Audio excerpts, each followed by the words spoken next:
Just like to offer a big shout out to Touchdown Digital, the sponsor of this week's video. Hey, have you ever thought about doing flower photography with off-camera flash? Or you've been thinking about it and you've been thinking to yourself, it might be too complicated or you need very expensive equipment to do it? Well, if that's you, well then this video is for you and we're starting right now. Hi, welcome back to the channel. My name's Glenn Samuel and you're watching Sniper Photography. Today I want to quickly talk to you about flower photography, especially using off-camera flash. Now, the thing with outdoor flower photography or wildflower photography, you're at the mercy and the elements of, that's right, the natural light. And sometimes it's very hard to control. The light changes on your subject and you're forever trying to dodge certain shadows or certain light. And this is where I like to use speed lights for my flower photography. Now, I'm talking about off-camera flash speed lights and flower photography with off-camera flash. Now, this is always mounted on certain things according to the height of the flower, which I'll talk about in a moment. But to fire this, I use a trigger. Now, these triggers are about $30 or $40 each. That goes on top of the camera and that fires my flash or speed light. So I always use a trigger, I always have it in my camera bag, and I always have a speed light.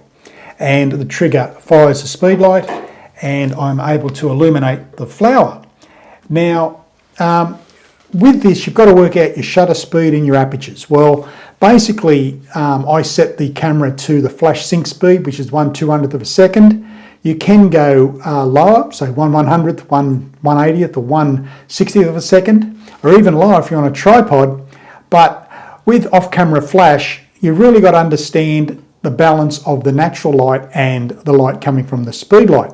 So I'll just show you this image here, and you'll see that there's an image of the same flower. The ISO is always at 100. My ISO is always at 100 for this type of photography. I only raise the ISO if I have to reach the shutter speed that I need for the overall image. So if you look at this image here, it's 1/100th of a second at f4, and as you can see, the subject's lit fairly well, and the background is also lit fairly well. But if you look to the other side, you've got 1/200th of a second at f4, ISO 100. So the only thing that's changed is the shutter speed, because the shutter speed controls the light exposure. And as you see, the faster the shutter speed, the darker the background, but the image stays well lit. And that's what I like about it. And that's what I like using, why I like using 1/200th of a second, because I get that nice sort of like darkish type of background. I can get it darker if I wanted to by closing down my aperture as well, but f4 gives me the nice bokeh in the background. So what you have to control there is the aperture. The aperture controls the flash output and controls the level of flash exposure. So with the aperture f4, there's plenty of light getting in, but with the faster shutter speed, it's closing it down, so it's measuring out the ambient light in the background. So you've got to work out the ambient light and the flash, because you're using both. You're using both light sources, so that's something to really think about. But then there's the power of these speed lights. And now these things are very powerful. They bring out a quick burst of light. And on this particular speed light, like all speed lights, I can reduce the power of the flash by stops. Now, I'll show you this next image. It's an image of the same flower. You've got flash output at negative. In other words, neutral or negative. I'm at 132 power there.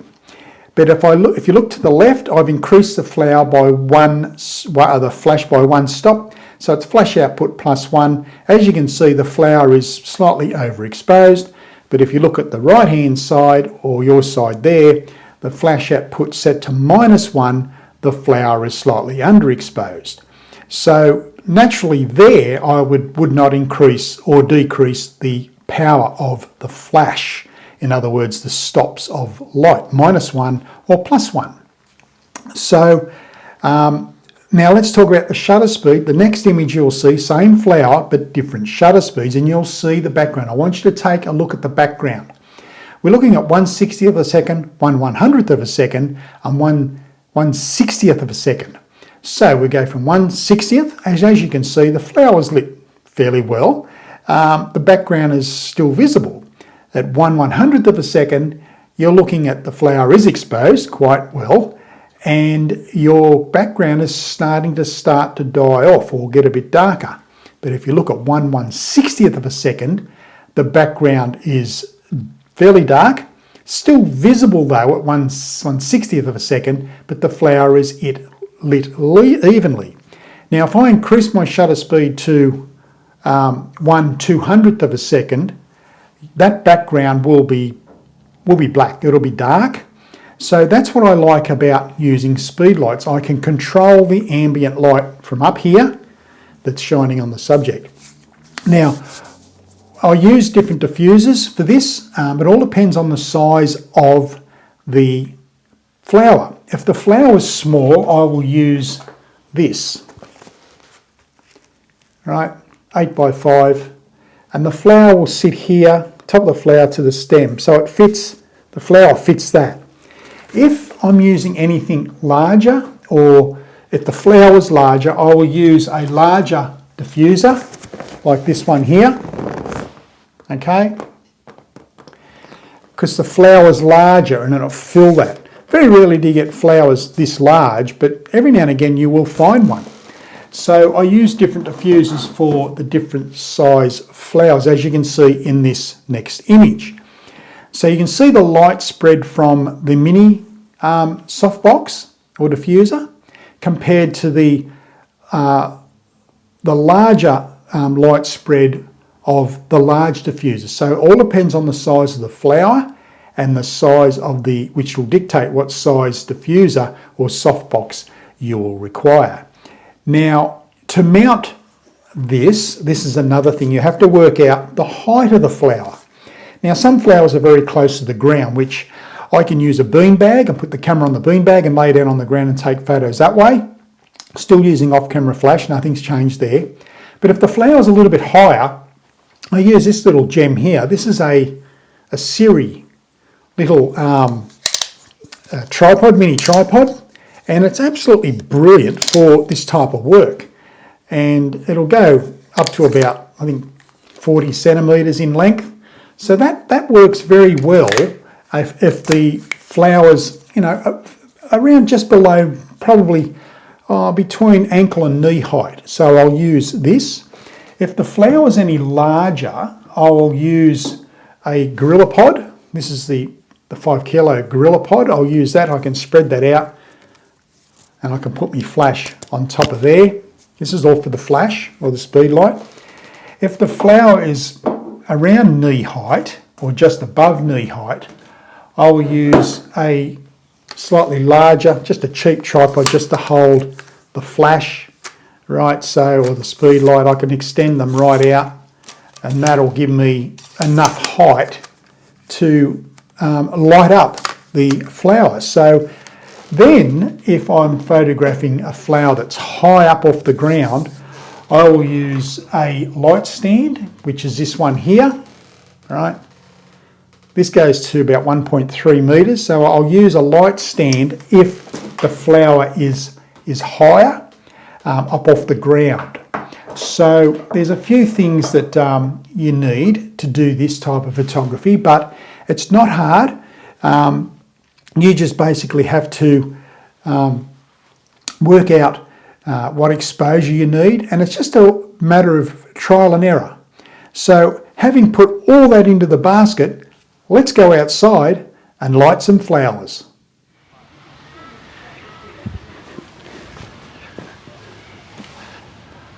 Okay, we've left the office now and we've come out to this, one of my local parks, and just absolutely booming with colour.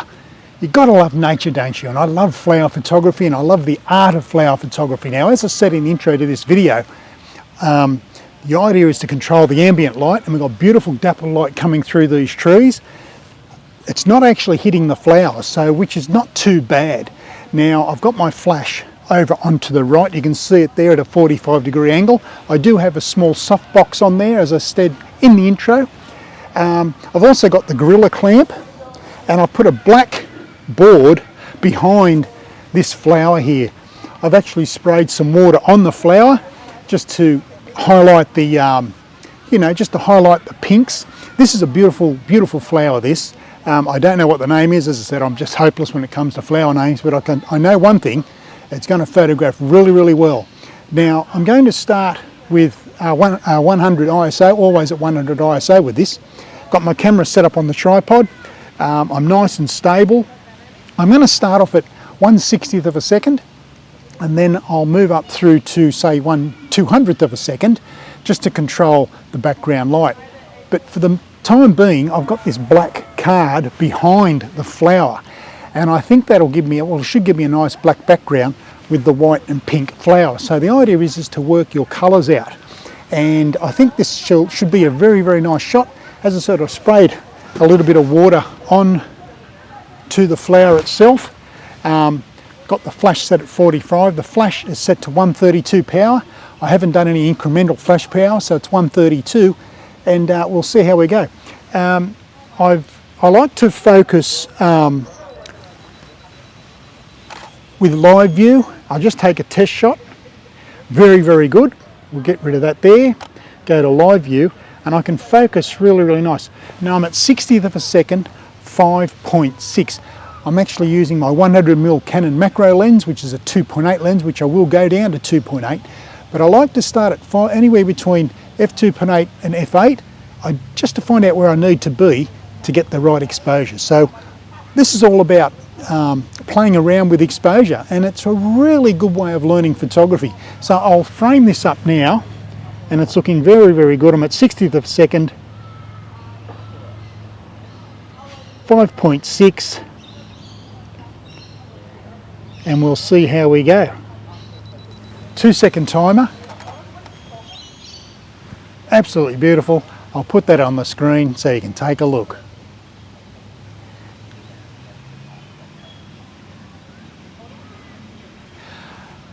Okay, I'm going to move it now to f2.8. I'm shooting in manual, always do manual at this. 2.8, and I'll go 100th of a second at 2.8. 2-second timer. Now that's slightly overexposed on the white flower, so this is what you've got to be very careful of. Now I did that deliberately, and I'll put that one up on the screen to show you how it is overexposed. So what we can do there, we can either change the shutter speed and raise it up to say 1/180th of a second. That means the shutter is going to close real quickly, or I can change my aperture. Now with a black background like this, I can shoot at f8 because there's nothing in the background that's going to interfere with the photograph or with the subject. So what I'll do, I'll go to 1/60th of a second, and I'll raise my aperture to f8, and we'll see how we go. I have focused. I'll just check the focusing again. Fire it, 2-second timer. Absolutely fantastic. That was taken at f8, 1/200th of a second, 1/160th of a second, and yeah, look, I'm really happy with that one. I'll put that on the screen so you can take a look. Okay. Free piece of advice. Grab yourself a Hoodman loop. What that does, put it at the back of the camera like this. It's like a magnifying glass, and I can see if my exposure is perfect. I can see on my settings. Just absolutely fantastic. Hoodman loop, worth every cent. Also, I'm going to use a reflector. What I'm going to do, I'm going to put the silver side on the left-hand side of the image. That way when the flash fires, the flash will bounce off this back into the flower. Let's see how we go. I'll set the camera to a 10-second timer. I'm at f4.5 ISO 100 and 1/200th of a second. That is the sync speed of this camera. So I'll go around this way, put this near the flower and just see what the result's like.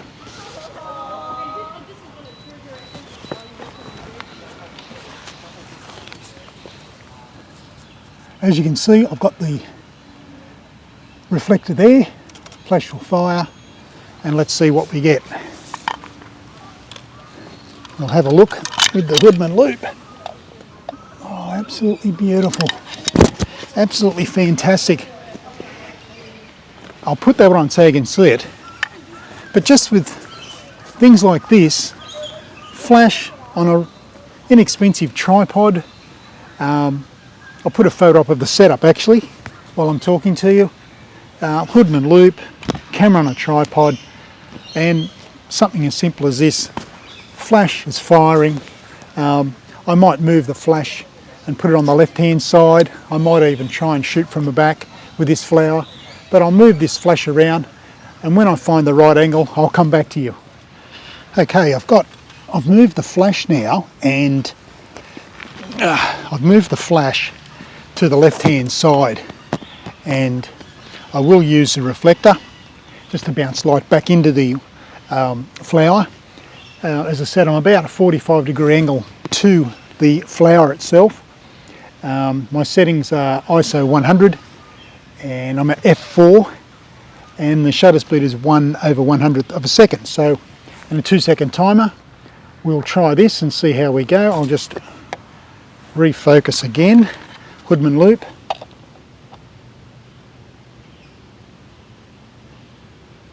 Perfect. We hit and we'll see how we go. Flash will fire, we'll take a look.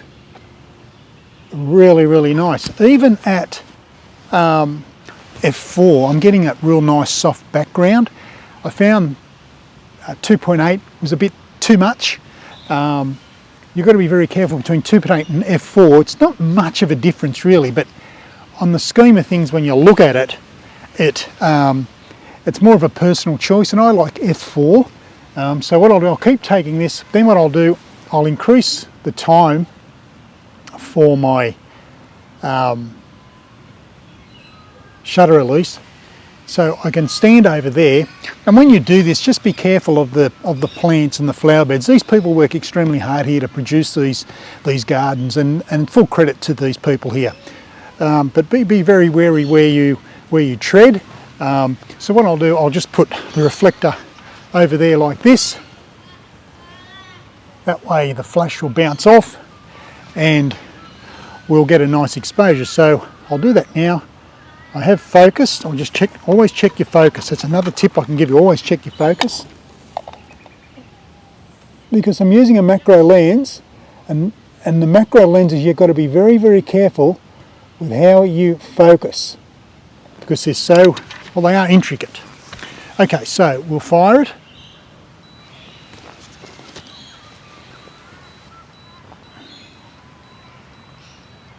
This will bounce back. Let's see how that looks. We'll take a look. Very, very nice indeed. Absolutely, really, really nice. I'm happy with this. We'll take another one. What I might do, let's look at the settings, see what I can achieve here. How about we go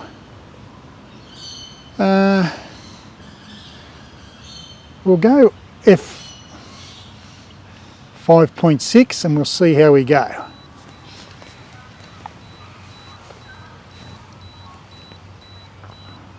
This will bounce off rather nicely. I'll check this one out. Yep, that's pretty good. I'll put that on the screen so you can take a look. Okay, so this almost wraps it up here. I hope you've enjoyed the images of this particular flower, and it was more about showing you how to use off-camera flash and using a reflector to bounce light off from the flash back onto the subject.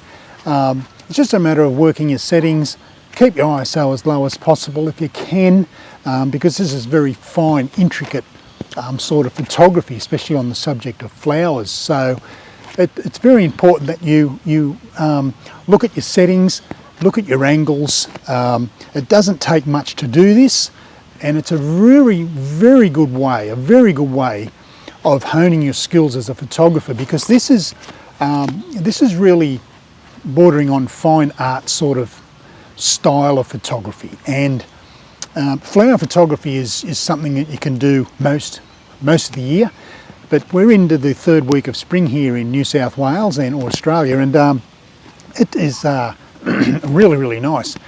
Now, basically I took various shots at different apertures and shutter speeds, and the reason why I suggest you do that is because it gives you a variance, and it gives you an opportunity to see what works on the day.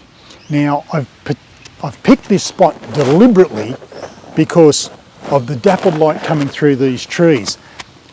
A couple of free tips: if you're going to do this type of photography, you really want to be doing it early in the morning when the light is low, or you find a location like I have here where the light is very dappled through here, coming through the trees, and it puts over a really nice sort of like a nice shaded look to the flower. And using off-camera flash, I'm able to really light that flower up. So it's just a matter of, I'll take another one while I'm talking to you. It's just a matter of looking at what you're doing. Make sure your composition is right. The composition has to be right, because I'll just check that while I'm talking to you. Yeah, absolutely fantastic. I'm not even touching the settings of the camera. So that's what we've got here, and I just think, yeah, look, I'll wrap it up here. I'll pack up and then I'll have a quick chat with you once I finish here. Well, I'm back in the office now, and I just hope that you enjoyed this video, and I hope you enjoy this video. I took photos of obviously the same flower, but it was more to show you how to do it, and how to set up your flash and your off-camera flash and your trigger, and using the reflector either side, and using the plamp to hold that black card in the background. It was just more of an education piece on how to show you, or showing you how I do it to get the results that you've seen in these photographs here. The photographs of this flower that you're seeing through this video is from different angles, different power or outage of the flash, different power settings and different aperture settings. So you can get an idea of where you should be with your aperture and your exposure.